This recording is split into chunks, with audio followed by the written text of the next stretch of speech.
Olá, sou Sibelius Bernardes, professor de #Biologia do Mais à Prova. É a sua primeira vez? Se inscreva no nosso canal para que você possa continuar recebendo os nossos conteúdos. O tema de hoje? As fascinantes, exuberantes, sensacionais plantas. Bom, pessoal, é um assunto muito abordado no nosso PISM. Aliás, vou até fazer uma ressalva aqui. Muito não, é o mais abordado. Porque dentro desse tema planta, a gente pega a parte de fisiologia vegetal. Nós vamos ter que dar uma recordada aí em fotossíntese para todos os 3 PISMs. Além de fotossíntese, tem também o transporte de seivas no interior da planta. Uma famosa dupla sertaneja da biologia, não é? Xilema e floema. Além de fotossíntese e transporte de seivas, tem também os movimentos que os vegetais fazem. Ora, os galhos crescendo, buscando a luz do sol, ora as raízes crescendo para o interior, para as entranhas da terra, buscando água, fixação, são os chamados tropismos. Além de toda essa fisiologia, tem também a anatomia da planta, classificação de raízes, caules, folhas.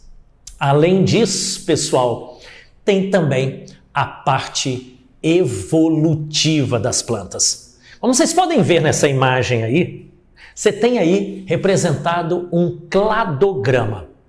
Nesse cladograma estão aí representados 4 grupos vegetais: briófitas, pteridófitas, gimnospermas e angiospermas. Esse tipo de abordagem, pessoal, o PISM adora, tá? Então, quebra um pouquinho aí o gelo, quebra um pouquinho de resistência, porque eu sei que vocês amam as plantas, eu sei. Na hora do almoço, arroz, feijão, não é? Então, planta, eu acho que não pode ser dificuldade para ninguém.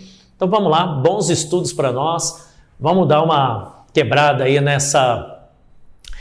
essa decorebinha que geralmente está associada com o estudo de planta, né? Olha que facinho, hein? Me dá essa oportunidade. Nós temos 4 grupos vegetais.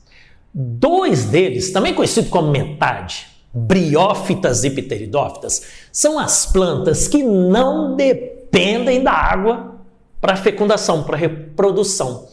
Esse grupo vegetal são as criptógamas, briófitas e pteridófitas.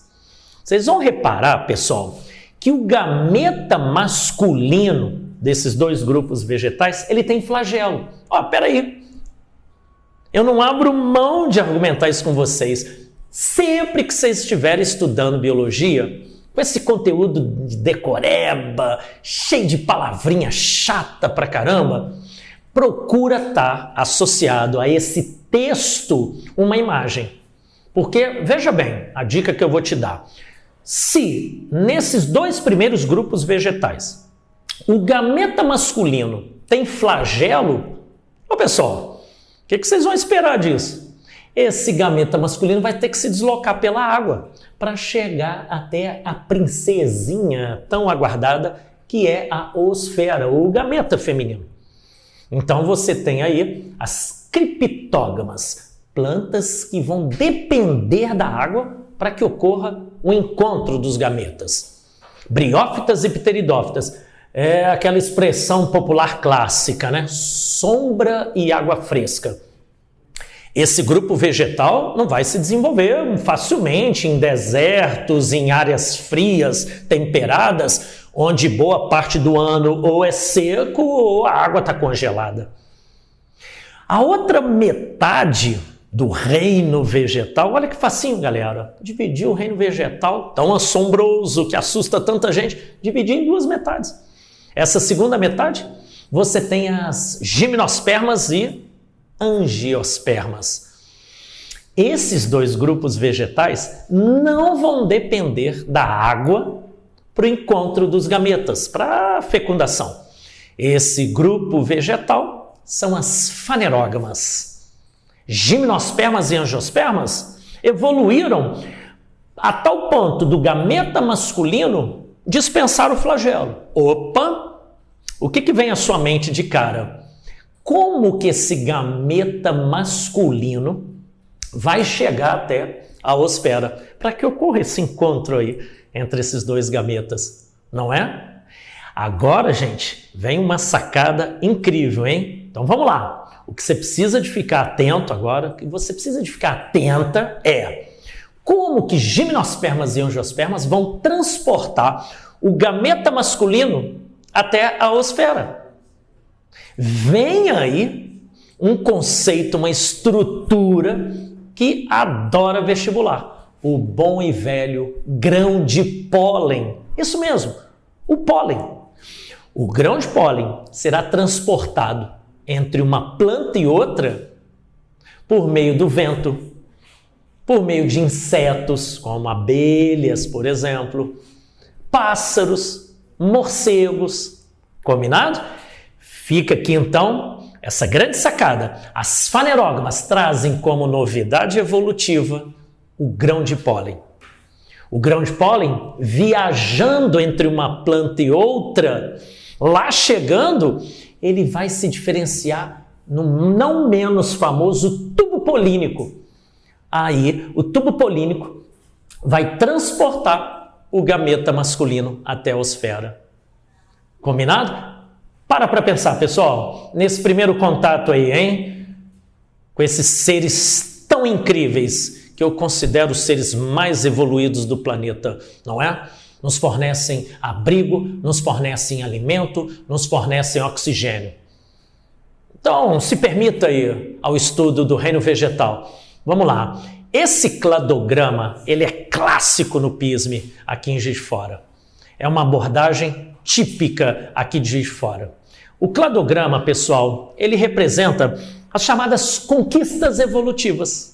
Esse cladograma pode ser usado aqui para o reino vegetal, pode ser usado para o reino animal. São novidades evolutivas. O que vai diferenciar entre uma questão e outra é quais serão esses grupos lá em cima. Ó. A gente chama de grupos terminais. Vocês podem reparar que surge como novidade evolutiva no reino vegetal os tecidos, que se você tiver alguma dúvida nessa palavrinha aí agora, o que ela veio fazer aí, não é? Como diz uma grande amiga minha, essa palavra parece que ficou avulsa aí, não é? Tecidos? Se você ainda não se contextualizou, dê uma recordada nas algas pluricelulares lá do reino protista. Tá bom, eu te espero. 5 minutinhos, hein? Eu vou esperar, tá bem? Vou tomar um cafezinho aqui, ó. Vou esperar 5 minutinhos. Combinado? Já foi lá? As algas pluricelulares, elas não apresentam tecidos. Não tem diferenciação de células. As algas pluricelulares são chamadas de talófitas. Aqui no reino vegetal, já começam, então, os tecidos. Epiderme, parênquima, colênquima, esclerênquima. Ó, eita! É um monte de palavrinha difícil, mas que a gente vai quebrar todas as suas expectativas aí. Então, aparecem aqui no reino vegetal os tecidos, para você poder distinguir em relação às algas pluricelulares. Outra novidade evolutiva que aparece aqui, o embrião, como vocês estão vendo aí no cladograma. Isso mesmo. Nos dois primeiros grupos, as chamadas criptógamas, o embrião não está protegido. A planta mãe meio que diz, ó, cai no mundo que ele é grande. Nos outros dois grupos vegetais, gimnospermas e angiospermas, esse embrião vem protegido pela famosa semente. Vocês já repararam que os dois grupos vegetais terminais aí do cladograma, gimnosperma, angiosperma, terminam com o mesmo sufixo. Esse sufixo esperma do latim é semente. Então, gimnospermas e angiospermas são as espermatófitas, as plantas com sementes. Então, nessa primeira novidade evolutiva aí do reino vegetal, para você distinguir das algas pluricelulares, você tem aí tecidos e embrião. Para pensar, pessoal, qual é essa segunda novidade evolutiva que aparece aí no cladograma? Vou te dar aí 3 segundinhos, nada mais que isso. Boa! Os famosos vasos condutores de seiva, xilema e floema. Então, de cara, você já observa, hein? Xilema e floema aparecem a partir de pteridófitas. Então, pteridófitas, gimnospermas e angiospermas são as chamadas plantas vasculares ou traqueófitas. As briófitas, o primeiro grupo aí do cladograma, não vão apresentar essa dupla de tecidos condutores de seiva. Por isso que as briófitas não cresceram muito na evolução, porque as briófitas vão depender do transporte de água, sais minerais, açúcares, de célula a célula. A boa ideia da difusão e da osmose acontecendo aí nas briófitas. A partir de pteridófitas, hoje a gente encontra samambaias com 8, 10 metros de altura. A partir das pteridófitas eu consigo elevar a estrutura da planta do chão. Eu posso me afastar do chão o máximo que eu posso, porque os vasos condutores de seiva estão cumprindo de maneira eficiente esse transporte. Só para vocês terem uma ideia, a árvore mais alta do Brasil é catalogada hoje, lógico, né, no bioma amazônico. Ela tem 82 metros de altura. A árvore mais alta do mundo foi detectada nos Estados Unidos. Hoje, eu fui lá medir, estou voltando agora há pouco, tem 115 metros, ponto 92 centímetros. Olha a importância dessa novidade evolutiva aí, vasos condutores de seiva. Então, as plantas conseguem se afastar cada vez mais do solo, facilitando, enfim, esse transporte de seivas. Tá? Então, fiquem atentos, atentas. A partir de pteridófitas, vocês têm as chamadas plantas vasculares ou traqueófitas. Beleza. Outra novidade evolutiva nesse nosso cladograma, a semente. Reparem, pessoal, só gimnosperma e angiosperma que vão pertencer aí a esse grupo das espermatófitas. É preocupação de mãe. A planta mãe agora se vendo aí, né, num papel de disseminar os seus filhotes. Minha Nossa Senhora, como que eu vou espalhar os meus filhos por esse mundão de Deus? Aí agora eu coloco uma estrutura para proteger esse meu embrião, a semente. A semente. Aí entra, gente, procura recordar isso também, os animais agora. Os animais são excelentes dispersores de sementes. Você acaba caindo no conceito de ecologia. Os animais vão se alimentar de frutos e sementes e boa parte dessas sementes acabam sendo dispersadas. Tem uma relação aí de mutualismo, essa troca mútua, esse benefício para ambos, plantas e animais. Por último, você repara aí no cladograma, é a última novidade evolutiva, que é exclusiva das angiospermas, uma famosa dupla também, flor e fruto. As angiospermas são conhecidas como as plantas com flores. Um termo, até concordo, tudo bem, é um termo pouco usual aqui para o Pismo em Juiz de Fora. As angiospermas são conhecidas como antófitas. Não resta a menor dúvida, não deixe de olhar toda a estrutura floral relacionando cada agente polinizador. Se a polinização da planta é pelo vento, fala comigo, gente, para que essa flor vai produzir néctar? Para que essa flor vai produzir cheiro? Então, uma flor polinizada pelo vento não tem glândula de nectário, não tem glândula odorífera. As pétalas coloridas, vistosas, para quê? Vento não bebe néctar, não sente cheiro e não vai enxergar essa flor. Vocês devem conhecer um exemplo famoso, trivial, a chamada dama da noite. Ela é uma flor pequenininha, pétalas bem miudinhas, branquinhas, que quando chega a noite é um doce que vai perfumando as ruas da cidade, porque a dama da noite, ela tem como principal agente polinizador os morcegos. Os morcegos têm hábito noturno, os morcegos não enxergam como a gente enxerga. Então, para que você vai desenvolver uma flor grande, vistosa, colorida, se ela é polinizada por morcego? Para que você vai desenvolver uma flor vistosa, colorida, se ela é polinizada pelo vento? Esse tipo de estudo você deve ficar bastante atento, atenta. As abelhas não enxergam o vermelho, o comprimento de onda vermelho. As flores vermelhas não são visitadas por abelhas, e sim pelos pássaros. Então esse tipo de estudo vocês devem ficar bastante aí ligadas. Uma flor que é polinizada pelo vento, ela vai produzir uma grande quantidade de grão de pólen, porque eu vou brincar de tiro ao alvo. Quanto mais munição você me der, maior a chance de acerto. A flor que é polinizada por morcego, por pássaros, por insetos, a produção de grão de pólen é menor, porque esses caras vão fazer entrega delivery para mim. Eles vão de flor em flor. Uma única abelha vai visitar mais de 3.000 flores por dia. Vai chegar uma hora que ela vai acertar a polinização. Polinização é um tema riquíssimo, o PIS me tem cobrado bastante, porque olha o tempo que eu estou expondo aqui para vocês esse tema polinização. Você estuda animais, você estuda estrutura floral, você estuda relação ecológica, tá bem? Então é um tema muito cobrado. E por último, gente, que acho que fecha toda essa ideia desse cladograma, os frutos.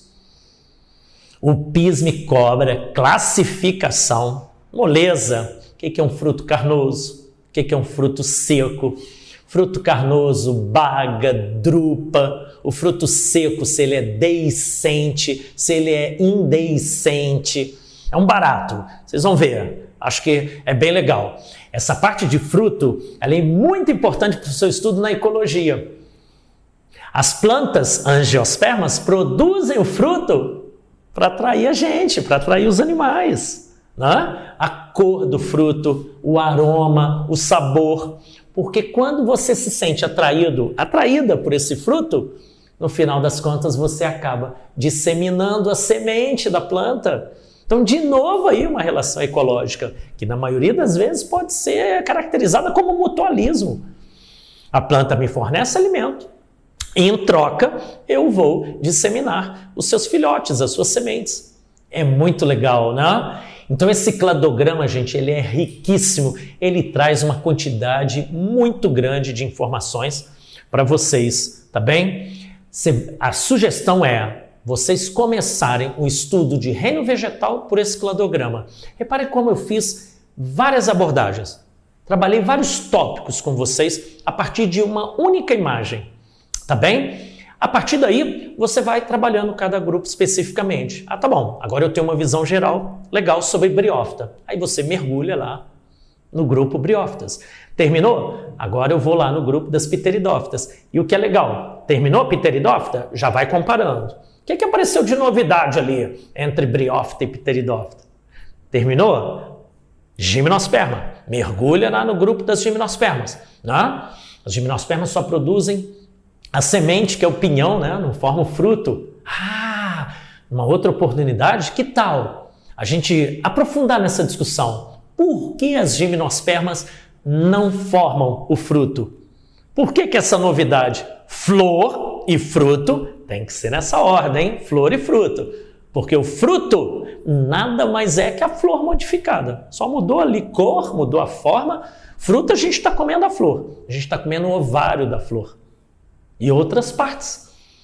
Tá bem? Então tem que ser nessa ordem. Briófita, pteridófita, gimnosperma e angiosperma. Para que você vá construindo o estudo do reino vegetal e você vai agregando essas novidades evolutivas. Tá bem?